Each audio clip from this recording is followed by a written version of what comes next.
ನಾನು ಈ ಕಾರ್ಯಕ್ರಮಕ್ಕೆ ವೆಲ್ಕಮ್ ಮಾಡೋದಕ್ಕೆ ಶ್ರೀ ರವಿಚಂದ್ರನ್ ಅವರನ್ನ ಭೇಟಿಯಾಗಿದ್ದೆ. ಅವರು ಸುಮಾರು 2.5 ಗಂಟೆಗಳ ಕಾಲ ಉದ್ಯಮದ ಬಗ್ಗೆ, ಆಗು ಹೋಗುಗಳ ಬಗ್ಗೆ, ವ್ಯಾಪಾರದ ಬಗ್ಗೆ ಹೇಳಿದ್ರು. ಅವ್ರ ಮಾತುಗಳ ನನಗೆ ಕೇಳಿಸ್ತು. ಅವರಂದ್ರು, ರಾಜು, ಯಾಕೆ ಜನ ರಾಮಾಚಾರಿ ತರ ಸಿನಿಮಾ ಮಾಡ್ತಾ ಇಲ್ಲ? ಯಾಕೆ ಜನ ಹಳ್ಳಿ ಮೇಷ್ಟ್ರ ತರ ಸಿನಿಮಾ ಮಾಡ್ತಾ ಇಲ್ಲ? ಯಾಕೆ ರಾಜಾ ಹುಲಿ ತರ ಸಿನಿಮಾ ಮಾಡ್ತಿಲ್ಲ?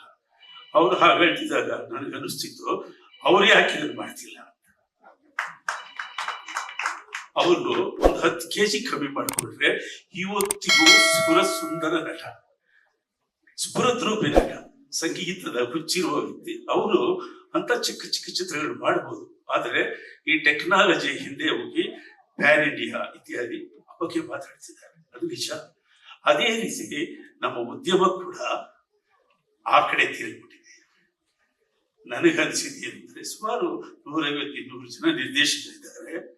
ಅವರೆಲ್ಲರೂ ಪ್ರಯೋಗಗಳನ್ನೇ ಮಾಡ್ತಿದ್ದಾರೆ. ಪ್ರಯೋಗಗಳು ಪ್ರಯೋಗಶಾಲೆ, ಅಡಿಗೆ ಮನೆ ಅಲ್ಲ, ಪ್ರಯೋಗಶಾಲೆಯಲ್ಲಾಗಿದ್ದು ಅದು ಅಭಿವೃದ್ಧಿಯ ಕಡೆ ಹೋಗುವಂತ ವಿಷಯಗಳು. ಅಡಿಗೆ ಮಾಡಿದ್ದು ತಿನ್ನೋದಕ್ಕೆ, ಸಂತೋಷ ಪಡೋದಕ್ಕೆ. ಸಿನಿಮಾಗಳು, ಇಂಡಿಯನ್ ಸಿನಿಮಾಸ್ ಅಂದ್ರೆ ಹಾಡುಗಳು, ಸಂಭಾಷಣೆ, ಹಾಸ್ಯ, ಸೆಂಟಿಮೆಂಟ್ಸು ಇಂಥವೆಲ್ಲ ಇದ್ರೆ ಪ್ರೇಕ್ಷಕರಿಗೆ ಅದು ರುಚಿಯಾಗುತ್ತೆ. ನಾವು ಈ ಹಳ್ಳಿಗಳ ಕಡೆ ಸಂತೆ ಬೆಳೆ ಅಂತ ಒಂದು ಮಾಡ್ತಾರೆ, ಅದ್ರ ಜೊತೆಲಿ ಮನೆ ಬೆಳೆ ಅಂತ ಒಂದು ಮಾಡ್ತಾರೆ. ಸಂತೆ ಬೆಳೆ ಕಬ್ಬು ಬೆಳೀತಾರೆ ಚೆನ್ನಾಗಿ, ಅದನ್ನೇ ದಿನ ತಿನ್ನಕ್ಕಾಗುತ್ತೆ. ಮನೆ ಬೆಳೆಗೆ ಏನ್ ಬೇಕು, ಆಲೂಗಡ್ಡೆ, ಈರುಳ್ಳಿ, ಬದನೆಕಾಯಿ, ಅದು ಮನೆ ಬೆಳೆ. ಆ ತರ ನಮ್ಮ ಕಥೆಗಳ, ನಮ್ಮ ಸಂಸ್ಕೃತಿ ಇರ್ತಕ್ಕಂಥ ಕಥೆಗಳ ಚಿಕ್ಕ ಚಿಕ್ಕ ಚಿತ್ರಗಳನ್ನ ಮಾಡಿಕೊಳ್ಳೋದು ಇವತ್ತಿನ ಅಗತ್ಯ ಅಂತ ನನಗೆ ಅನಿಸ್ತಾ ಇದೆ.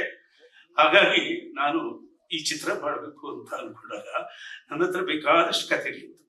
ಆದ್ರೆ ನಾನು ಇದನ್ನು ಆಲೋಚನೆ ಇಟ್ಕೊಂಡು ಒಂದು 5 ವರ್ಷದಿಂದ ಅದೀಪ್ ಅಖ್ತರ್ ಅಂತ ಒಬ್ಬ ಲೇಖಕರು ಪ್ರಜಾವಾಣಿಯಲ್ಲಿ ಒಂದು ಕತೆ ಬರೆದಿದ್ರು, ಪಂಜರ ಅಂತ. ಆ ಪಂಜರ ಕಥೆ ಓದಿ ಚೆನ್ನಾಗಿದೆ ಅಂತ ಹೇಳಿ ಅವ್ರನ್ನ ಕರೆಸಿ ಆ ಪತ್ರಿಕೆಯ ಶೀಟ್ ಮೇಲೆ ಅವ್ರಿಗೆ ಸೈನ್ ಮಾಡಿಸ್ಕೊಂಡು ಒಂದು ಅಡ್ವಾನ್ಸ್ ಕೊಟ್ಟೆ. ಯಾಕೆಂದ್ರೆ ಮಣ್ಣಿನ ಗುಣ ಇರ್ತಕ್ಕಂಥ ಕಥೆಗಳು, ಕಥೆಗಾರರು ನಮ್ಮ ಸಿನಿಮಾಗಳಿಗೆ ಬೇಕು. ಅದು ಬಂದ್ರೇನೆ ಕಾಮನ್ ಆಡಿಯನ್ಸು ಬೇಗ ಚಿತ್ರರಂಗವನ್ನ ಆನಂದಿಸ್ತಾರೆ, ಆಧರಿಸ್ತಾರೆ ಅಂತ ನನ್ನ ಅಭಿಪ್ರಾಯ. ಈಗಲೂ ಅಷ್ಟೇ, ನಾವು ಮುಂದೆ ಇಲ್ಲಿ ಎಲ್ಲ ನಿರ್ದೇಶಕರು, ಹೊಸ ನಿರ್ದೇಶಕರಿಗೆ ಏನು ಹೇಳೋದು ಅಂದ್ರೆ, ಅವ್ರವ್ರ ಕಥೆಗಳು ಮಾಡ್ಕೊಳ್ಳಿ, ಬೇಡ ಅನ್ನಲ್ಲ. ಅದಕ್ಕೆ ಒಳ್ಳೊಳ್ಳೆ ವಿಷಯಗಳು ಬೇಕಾಗುತ್ತೆ. ಅಂತ ವಿಷಯಗಳನ್ನ ಒಳ್ಳೊಳ್ಳೆ ಕಥೆಗಳಿಂದ ಕದಿಯೋದು ಬೇಡ. ಅವ್ರನ್ನ ಕರೀರಿ, ಕರೆದು ಅವ್ರಿಗಷ್ಟು ದುಡ್ಡು ಕೊಡ್ರಿ, ಈ ದೃಶ್ಯವನ್ನ ತಗೋತೀನಿ ಅಂತ ಹೇಳಿ ಬಳಸ್ರಿ. ಕಥೆಗಳಲ್ಲಿ ಕನ್ನಡದ DNA ಇದ್ರೆ ಜನ ಚಿತ್ರಗಳನ್ನ ನೋಡ್ತಾರೆ.